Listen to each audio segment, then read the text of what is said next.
मध्य प्रदेश के हरदा में गिरफ्तारी हुई, लाठियां खाई, हरदा से बाहर निकाले गए, लेकिन बोले समझौता नहीं करेंगे। ये कहानी है करणी सेना के राष्ट्रीय अध्यक्ष जीवन सिंह शेरपुर की, जिन्हें अब भले ही सशर्त रिहा कर दिया गया हो, बॉर्डर से बाहर कर दिया गया हो, मगर लड़ाई अभी खत्म नहीं होगी।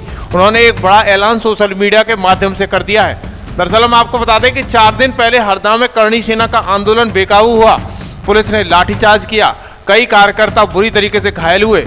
इस दौरान राष्ट्रीय अध्यक्ष जीवन सिंह शेरपुर समेत 4 साथियों को पुलिस ने गिरफ्तार किया।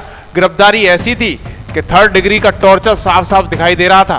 कोई सर में डंडे, कोई बगल से डंडे को बरसा रहा था। ये पुलिस का चेहरा सामने आया, जिसका वीडियो जमकर सोशल मीडिया पर वायरल हुआ। उसके बाद करणी सैनिकों में आग भड़क उठी, जगह जगह प्रदर्शन होने लगा। लेकिन अब 13 जुलाई को शेरपुर और उनके साथियों को सशर्त रिहाई मिली है। लेकिन शर्त क्या है? दरअसल शर्त है कि करणी सेना अगली किसी हिंसक गतिविधि में शामिल नहीं होगी। वहीं 5 लोगों को हरदा जिले की सीमा से बाहर छोड़ा गया है, प्रशासन की निगरानी में रहेंगे। तो वहीं दरअसल हम आपको बता दें कि रिहा होते ही जीवन सिंह शेरपुर ने मोर्चा खोल दिया। उन्होंने साफ कहा कि हम समझौता नहीं करेंगे, आंदोलन की भावना को कुचला गया है, हमें हरदा से निकाला गया है, लेकिन हमारा स्वभाव अब भी वही है, यानी बाहर निकल गए हैं लेकिन झुकाव नहीं मानेंगे। और फिर जमकर आगे प्रदर्शन की तैयारियां होगी और उसकी तारीखों का बहुत जल्द सोशल मीडिया के माध्यम से ऐलान कर दिया जाएगा।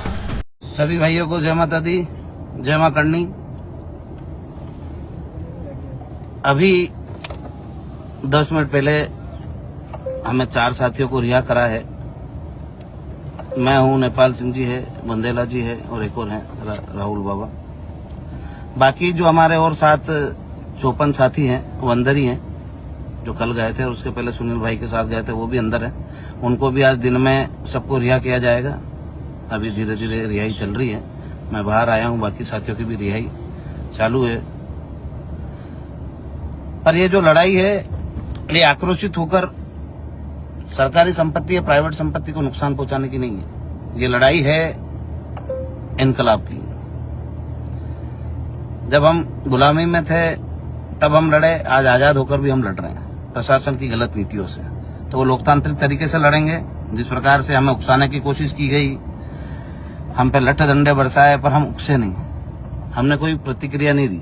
हमने लठ डंडे खाए, हम चाहते तो प्रतिक्रिया दे सकते थे, पर इसलिए नहीं दी क्योंकि हमारी जो लड़ाई है वो लोकतांत्रिक है और न्याय की है। और न्याय की लड़ाई में यदि अन्याय हो तो न्याय नहीं होता है। तो हमने अन्याय को सहन करा है प्रशासन के। आपने बहुत सारे वीडियो देखे। मेरे को एक बाद में पता चला कि जो छात्रावास में एक परिवार रहता है, वहां की बच्ची के ऊपर भी लाठी डंडे बरसाए गए। अभी मैं बाहर निकला हूं तो पता चला है मुझे, उसके पहले मैं पता नहीं था क्योंकि वहां सड़क पे कोई भी महिलाएं नहीं थी। पर जो छात्रावास में घुस के जो घटना हुई है, उसके लिए भी हम सब बैठेंगे और जो न्याय की लड़ाई लड़ रहे हैं, संघर्ष की जो लड़ाई है, ये जारी रहेगी। इसमें कोई समझौता नहीं होगा, न ही कभी समझौते के लिए हम जाएंगे। तो आप सबसे निवेदन है कि अभी कोई भी हरदा नहीं आए, क्योंकि यहाँ की जो व्यवस्थाएं हैं वो बिगड़ी हुई है पूरी तरीके से। तो हम सब मिलकर वापस से एक तारीख तय करेंगे और जो भी आंदोलन होगा वो करेंगे और अपनी न्याय की लड़ाई को जारी रखेंगे। तो आप सबसे निवेदन है कि जब तक हमारे भाई सब बाहर नहीं आ जाते, कोई हरदा नहीं आए, सब बाहर आ जाएंगे। उसके बाद हम बैठ के वापस से जो हमारी पूरी टीम है वो एक तारीख निकालेगी। उस तारीख के आधार पर फिर से आंदोलन की शुरुआत होगी। हम किसी भी बात को भूले नहीं है, ना भूलेंगे। ये न्याय की लड़ाई है, अंतिम सांस तक जारी रहेगी। जय माता दी, जय मां करणी। बाकी शैलेंद्र सिंह जी से बात करिए। साथियों, लगभग आप सब लोग जीवन सिंह जी ने पूरा स्पष्ट कर दिया है। हमारे जो भी भाई अंदर है, धीरे धीरे करके आज वो सारे बाहर आ जाएंगे। तो आप लोग भी शांति बनाए रखें। जैसे ही हमारे सब भाई बाहर आ जाएंगे, हम अगली रणनीति तय करेंगे और आप लोगों को जीवन सिंह जी और लाइव के माध्यम से, फेसबुक के माध्यम से हम लोग सूचना कर देंगे। सभी भाई सुरक्षित है और आप लोग भी जो हरदा आ रहे थे रास्ते से, अभी अपने घर को लौटे और आराम से जाए और किसी प्रकार की जल्दबाजी नहीं करे। जीवन सिंह जी भी अपने स्थल तक पहुंच जाएंगे, तो रास्ते में भी कोई लोग ऐसा उनसे मिलने का प्रयास न करे या कहीं रोकने का प्रयास न करे। शांतिपूर्ण तरीके से आराम से अपन लोग बैठेंगे, बैठक करेंगे और बैठक में ही सब लोग चर्चा कर आगे का निर्णय लेंगे। जय माता दी, जय मां करणी।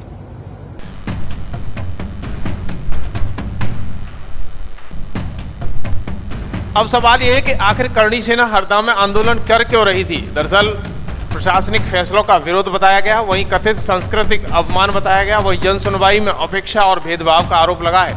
करणी सेना का दावा है कि सरकार राजपूत समाज की अनदेखी कर रही है। हमने जब सवाल उठाए तो लाठियां मिली है। पुलिस ने प्रदर्शनकारियों पर लाठी चार्ज की, जिसका वीडियो जमकर वायरल हुआ, जिनमें शेरपुर पर भी लाठियां पड़ती हुई दिखाई दी। सवाल उठा कि क्या पुलिस ने जरूरत से ज्यादा बल प्रयोग किया? क्या ये सिर्फ कानून व्यवस्था थी या संदेश था? दरअसल कई लोग मानते हैं कि ये सिर्फ एक आंदोलन नहीं था, बल्कि ये था राजनीतिक शक्ति प्रदर्शन का जवाब। क्या राज्य सरकार करणी सेना की ताकत से डरती है या करणी सेना अब सत्ता से सीधा टकराना चाहती है? शेरपुर की रिहाई सशर्त पर हुई है, लेकिन ये कानूनी डर था या राजनीतिक सौदा? शेरपुर की गिरफ्तारी के बाद ट्विटर और फेसबुक रील्स शेरपुर ट्रेंड करने लगा था। राज्य संगठनों ने खुलकर साथ दिया, लेकिन जब तक सशर्त रिहा कर दिया गया। सवाल यह है कि क्या ये करणी सेना की जीत है या फिर प्रशासन की चालाकी? शेरपुर ने कहा है कि हम समझौता नहीं करेंगे।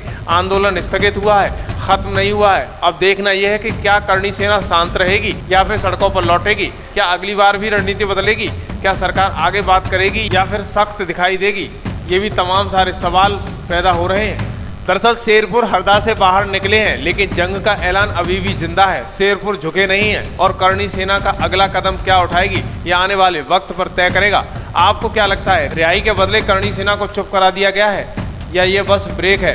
कमेंट में बताइएगा, क्या आप इस रिहाई को समझौता मानते हैं या रणनीति? वीडियो पसंद आए तो शेयर करिएगा और खबर एक्सपर्ट के साथ बने रहिएगा।